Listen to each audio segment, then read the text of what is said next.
Mga bro, hawakan nyo mabuti ang inyong upuan dahil sasalubungin natin ang isa sa pinakaastig na military tech talk. Isipin mo ito, ang Philippine Army ay maglalabas hindi lamang ng isa, kundi tatlong kanilang Chinese-made Norinco GQL-111 vehicle-launched bridges. Oo, tama ka.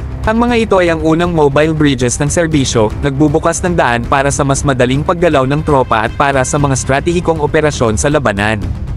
Talk about taking the phrase, building bridges, to a whole new level. Ngayon, pag-usapan natin ang firepower. Ang mga Norinco GQL-111 bridges na ito ay maaaring maliit, ngunit hindi dapat baliwalain ang kanilang kapangyarihan pagdating sa pagtatawid ng agwat. Bago pa dumating ang Israel Merkava AVLB at WF-ELDSB, ito ang nangunguna, nagbibigay ng mahalagang suporta sa ating mga tropa at tiyak na walang hadlang na makakatayo sa kanilang daan. Pero dito ang tunay na nakakapukaw ng interes, ang mga kababalaghan na gawa sa China ay hindi lamang kahit na anong kagamitan, ito ay patunay sa commitment ng Pilipinas na ma-modernize ang kanyang sandatahang lakas at magbuklod ng malalakas na partnership sa mga kaalyado sa malapit at malayo.